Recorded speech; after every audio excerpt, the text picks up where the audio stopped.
अहमदाबाद में हुआ विमान हादसा देश के सबसे भयावह हवाई हादसों में से एक बन गया है, जिसमें 275 लोगों की जानें चली गईं।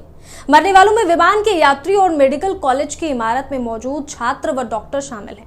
और सब के बीच प्लेन के पायलट सुमित सबरवाल का जो आखिरी आवाज रिकॉर्ड हुआ, उसमें सिर्फ डर, बेबसी और एक असहाय चेतावनी थी। मेडे मेडे, थ्रस्ट नहीं मिल रहा, पावर कम हो रही है, प्लेन उठ नहीं रहा, नहीं बचेंगे। जोहार, नमस्कार, आदाब, हजारीबाग अपडेट्स देख रहे हैं आप। मेरा नाम अपराजिता पांडे।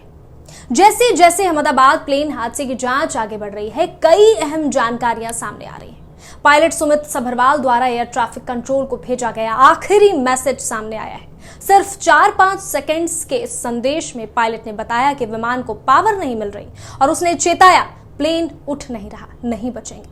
इस संदेश ने साबित कर दिया कि हादसा किसी तकनीकी गड़बड़ी की वजह से ही हुआ, जो एक पल में सब कुछ खत्म कर गया। विमान का मलबा बीजे मेडिकल कॉलेज की हॉस्टल इमारत पर गिरा। हादसे के वक्त इमारत में 60 से ज्यादा लोग मौजूद थे, जिनमें से 34 की जानें मौके पर ही चली गई।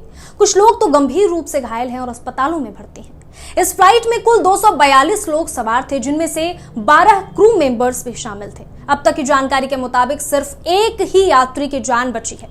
कुल मृतकों की संख्या बढ़कर 275 हो चुकी है। विमान के 241 यात्री और मेडिकल हॉस्टल के 34 लोग। अहमदाबाद एयरपोर्ट के सीसीटीवी कैमरों में रिकॉर्ड हुआ वीडियो सामने आया है, जिसमें टेक ऑफ के महज 49 सेकेंड्स के बाद विमान दुर्घटनाग्रस्त होते देखा जा सकता है।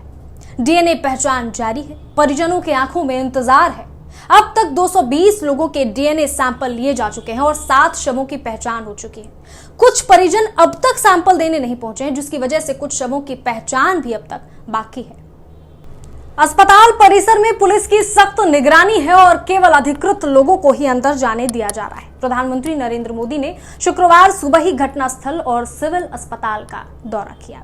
उन्होंने पीड़ित परिवारों से भी मुलाकात की।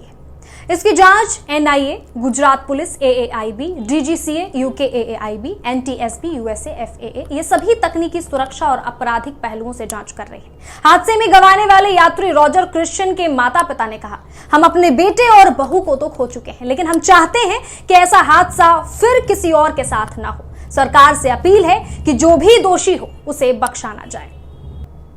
आप सभी हजारीबाग अपडेट्स के दर्शकों से भी यही अपील है कि जो लोग इस दुनिया को छोड़कर जा चुके हैं, उनके लिए श्रद्धांजलि अर्पित करें कमेंट के माध्यम से, और साथ ही उन लोगों के लिए ज़रूर से कमेंट करें, दुआ करें, प्रे करें, जो लोग जिंदगी और मौत की लड़ाई लड़ रहे हैं।